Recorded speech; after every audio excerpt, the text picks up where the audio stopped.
Welcome to the Sagebrush Trail, stories of the West, from the prairie to the Yukon.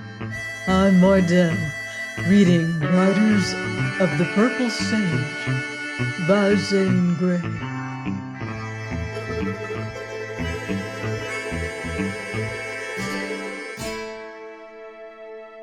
Chapter 14, West Wind. When the storm abated, Venters sought his own cave, and late in the night, as his blood cooled, and the stir and throb and thrill subsided, he fell asleep. With the breaking of dawn, his eyes unclosed. The valley lay drenched and bathed, a burnished oval of glittering green.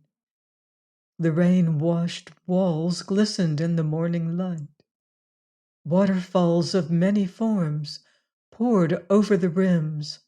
One, a broad, lacy sheet, thin as smoke, slid over the western notch and struck a ledge in its downward fall, to bound into broader leap, to burst far below into white and gold and rosy mist. Venters prepared for the day, knowing himself a different man.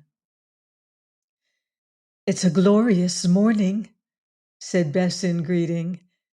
"Yes, after the storm, the west wind," he replied. "Last night, was I very much of a baby?" she asked, watching him. "Pretty much." "Oh, I couldn't help it." "I'm glad you were afraid." "Why?" she asked in slow surprise. "I'll tell you some day," he answered soberly. Then around the campfire and through the morning meal he was silent. Afterward he strolled thoughtfully off alone along the terrace. He climbed a great yellow rock, raising its crest among the spruces, and there he sat down to face the valley and the west. "I love her." Aloud he spoke, unburdened his heart, confessed his secret. For an instant the golden valley swam before his eyes, and the walls waved, and all about him whirled with tumult within. "I love her." "I understand now." Reviving memory of Jane Witherstein and thought of the complications of the present amazed him with proof of how far he had drifted from his old life. He discovered that he hated to take up the broken threads, to delve into dark problems and difficulties. In this beautiful valley he had been living a beautiful dream. Tranquility had come to him, and the joy of solitude, and interest in all the wild creatures and crannies of this incomparable valley, and love. Under the shadow of the great stone bridge, God had revealed himself to Venters. "The world seems very far away," he muttered, "but it's there, and I'm not yet done with it. Perhaps I never shall be, only how glorious it would be to live here always and never think again." Whereupon the resurging reality of the present, as if an irony of his wish, steeped him instantly in contending thought.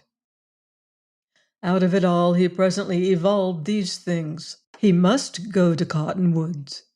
He must bring supplies back to Surprise Valley. He must cultivate the soil and raise corn and stock, and most imperative of all, he must decide the future of the girl who loved him and whom he loved. The first of these things required tremendous effort. The last one, concerning Bess, seemed simply and naturally easy of accomplishment. He would marry her. Suddenly, as from the roots of poisonous fire, flamed up the forgotten truth concerning her. It seemed to wither and shrivel up all his joy on its hot, tearing way to his heart. She had been Oldring's masked rider. To Venture's question, "What were you to Oldring?" she had answered with scarlet shame and drooping head. "What do I care who she is or what she was?" he cried passionately, and he knew it was not his old self speaking. It was this softer, gentler man who had awakened to new thoughts in the quiet valley. Tenderness, masterful in him now, matched the absence of joy and blunted the knife edge of entering jealousy. Strong and passionate effort of will, surprising to him, held back the poison from piercing his soul. "Wait, wait!" he cried as if calling. His hand pressed his breast, and he might have called to the pang there. "Wait! It's all so strange, so wonderful. Anything can happen. Who am I to judge her? I'll glory in my love for her. But I can't tell it, can't give up to it." Certainly he could not then decide her future. Marrying her was impossible in Surprise Valley and in any village south of Sterling. Even without the mask she had once worn, she would easily have been recognized as Old Ring's rider. No man who had ever seen her would forget her, regardless of his ignorance as to her sex. Then, more poignant than all other argument, was the fact that he did not want to take her away from Surprise Valley. He resisted all thought of that. He had brought her to the most beautiful and wildest place of the uplands. He had saved her, nursed her back to strength, watched her bloom as one of the valley lilies. He knew her life there to be pure and sweet. She belonged to him, and he loved her.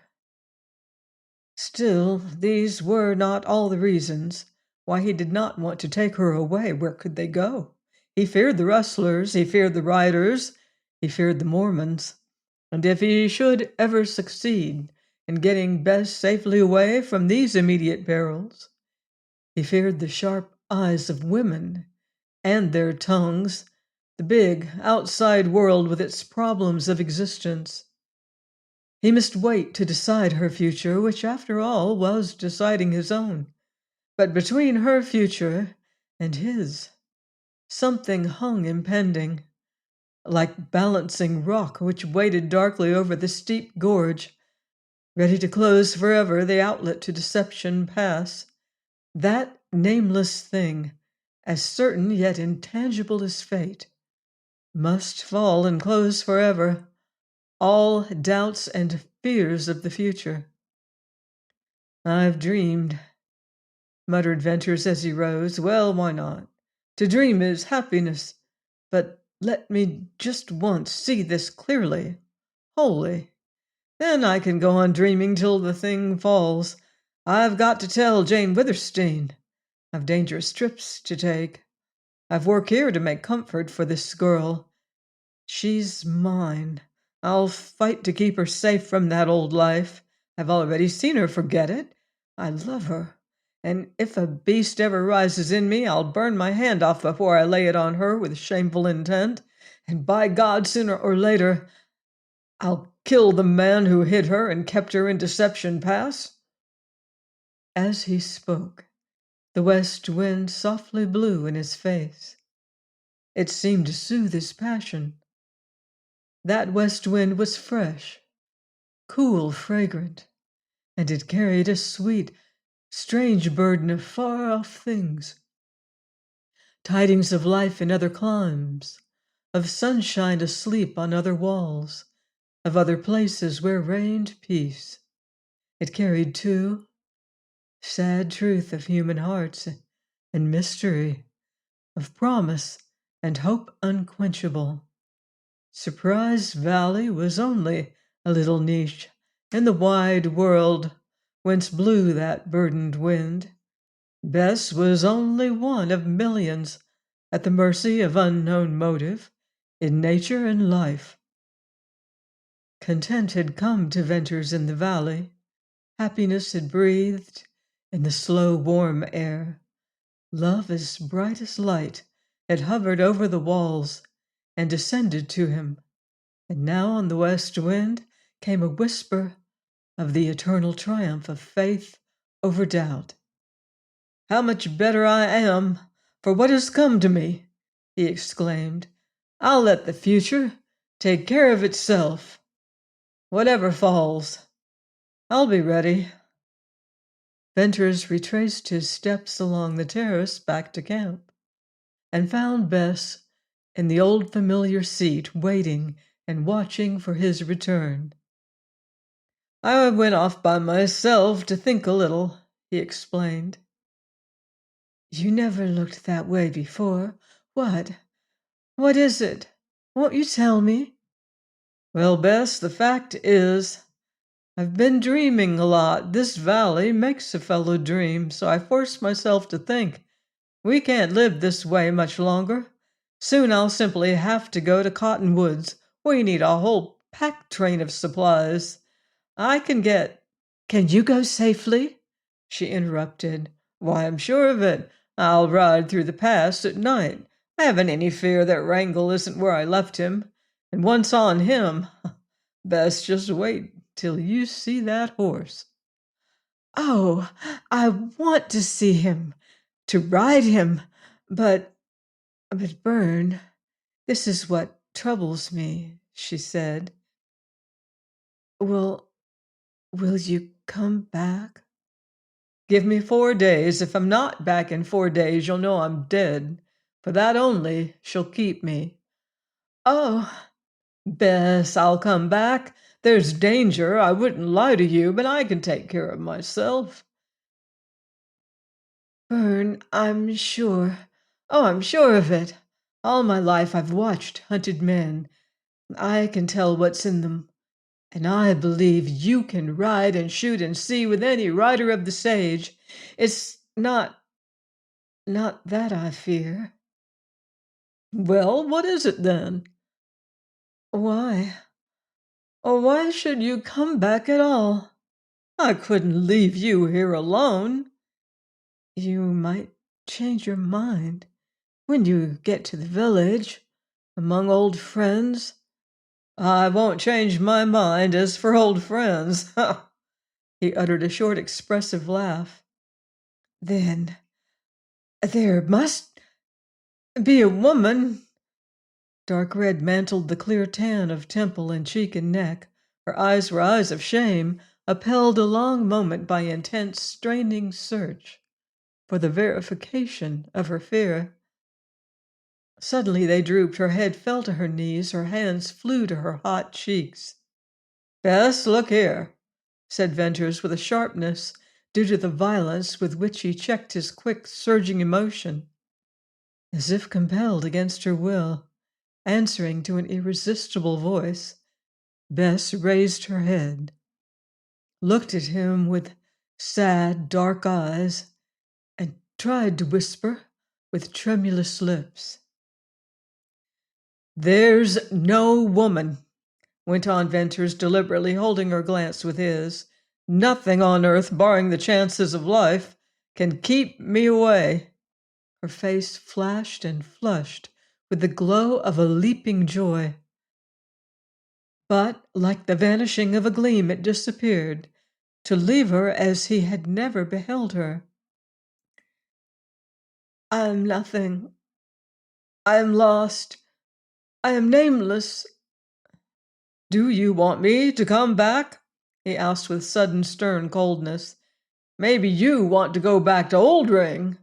That brought her erect, trembling and ashy pale, with dark, proud eyes and mute lips refuting his insinuation. "Bess, I beg your pardon. I shouldn't have said that, but you angered me. I intend to work, make a home for you here, to be a brother to you as long as ever you need me, and you must forget what you were, I mean, and be happy. When you remember that old life, you were bitter, and it hurts me." "I was happy. I shall be very happy. Oh, you're so good that it kills me. If I think, I can't believe it. I grow sick with wondering why.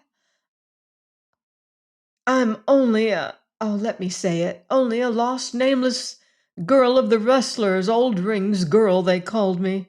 Oh, that you should save me, be so good and kind, want to make me happy. Why, it's beyond belief. No wonder I'm wretched at the thought of your leaving me. But I'll be wretched and bitter no more, I promise you. If only I could repay you, even a little. You've repaid me 100-fold. Will you believe me? Believe you? I couldn't do else. Well, then listen. Saving you, I saved myself. Living here in this valley with you, I've found myself. I've learned to think while I was dreaming. I never troubled myself about God, but God or some wonderful spirit has whispered to me here. I absolutely deny the truth of what you say about yourself. I can't explain it. There are things too deep to tell. Whatever terrible wrongs you've suffered, God holds you blameless. I see that. Feel that in you every moment you are near me. I've a mother and a sister way back in Illinois, and if I could, I'd take you to them tomorrow. If it were true, oh, I might I might lift my head, she cried. Lift it then, you child, for I swear it's true. She did lift her head, with a singular wild grace, always a part of her actions, with that old unconscious imitation of innocence, which always tortured Venters, but now with something more, a spirit rising from the depths that linked itself to his brave words. I've been thinking, too, she cried with quivering smile and swelling breast. I've discovered myself, too. I'm young, I'm alive, I'm so full. Oh, I'm a woman. Bess, I believe I can claim credit of that last discovery before you, Venters said and laughed. Oh, there's more. There's something I must tell you. Tell it then. When will you go to Cottonwoods?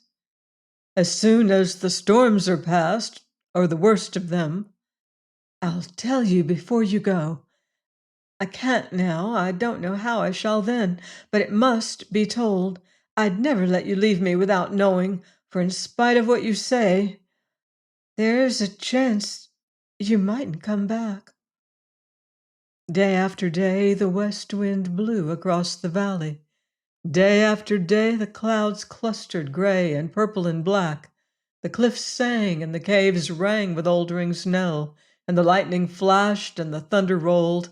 The echoes crashed and crashed, and the rains flooded the valley. Wildflowers sprang up everywhere, swaying with the lengthening grass on the terraces, smiling wanly from shady nooks, peeping wondrously from year-dry crevices of the walls. The valley bloomed into a paradise. Every single moment, from the breaking of the gold bar, through the bridge at dawn, on to the reddening of rays over the western wall, was one of colorful change. The valley swam in thick transparent haze, golden at dawn, warm and white at noon, purple in the twilight. At the end of every storm, a rainbow curved down into the leaf-bright forest, to shine and fade and leave lingeringly some faint essence of its rosy iris in the air. Venters walked with Bess once more in a dream, and watched the lights change on the walls, and faced the wind from out of the west. Always it brought softly to him strange, sweet tidings of far-off things. It blew from a place that was old, and whispered of youth. It blew down the grooves of time. It brought a story of the passing hours. It breathed low of fighting men and praying women. It sang clearly the song of love. That ever was the burden of its tidings. Youth in the shady woods, waders through the wet meadows, boy and girl at the hedgerow stile, bathers in the booming surf, sweet idle hours on grassy windy hills, Long strolls down moonlit lanes, everywhere in far-off lands, fingers locked and bursting hearts and longing lips, from all the world tidings of unquenchable love. Often in these hours of dreams he watched the girl and asked himself, of what was she dreaming? For the changing light of the valley reflected its gleam and its color and its meaning in the changing light of her eyes. He saw in them infinitely more than he saw in his dreams. He saw thought and soul in nature, strong vision of life. All tidings the west wind blew from distance, and age he found deep in those dark blue depths, and found the mystery solved. Under their wistful shadow he softened, and in the softening felt himself grow a sadder, a wiser, and a better man. While the west wind blew its tidings, filling his heart full, teaching him a man's part, the days passed, the purple clouds changed to white, and the storms were over for that summer. I must go now, he said. When? She asked. At once, tonight. I'm glad the time has come. It dragged at me. Go, for you'll come back the sooner. Late in the afternoon, as the ruddy sun split its last flame in the ragged notch of the western wall, Bess walked with Venters along the eastern terrace, up the long weathered slope, under the great stone bridge.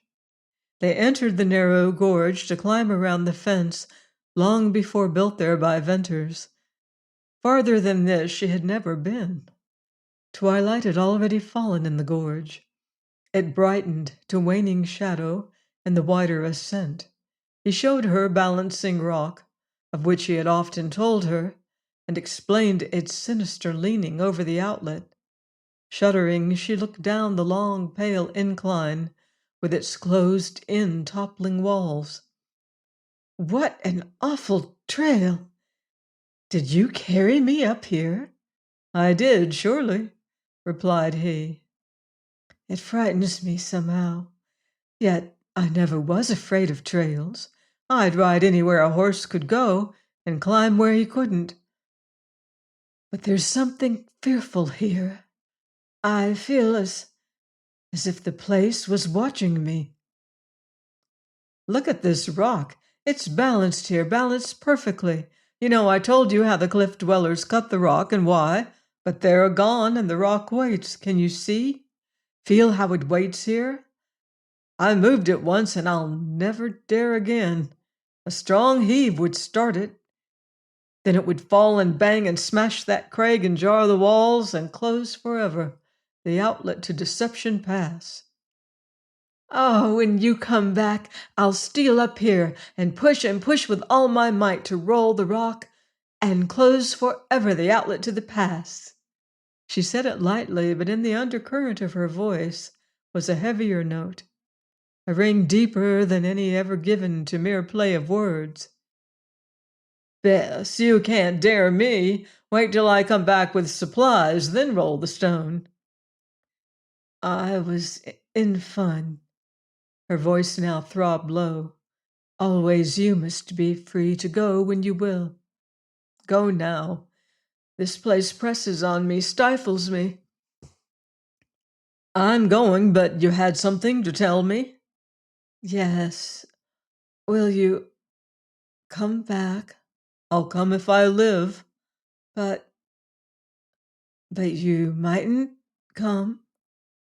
Well, that's possible, of course. It'll take a good deal to kill me. A man couldn't have a faster horse or keener dog. And Bess, I've guns, and I'll use them if I'm pushed. But don't worry. I've faith in you. I'll not worry until after 4 days, only because you mightn't come. I must tell you. She lost her voice. Her pale face, her great, glowing, earnest eyes, seemed to stand alone out of the gloom of the gorge. The dog whined, breaking the silence. I must tell you because you mightn't come back, she whispered. You must know what I think of your goodness of you. Always I've been tongue-tied. I seem not to be grateful. It was deep in my heart.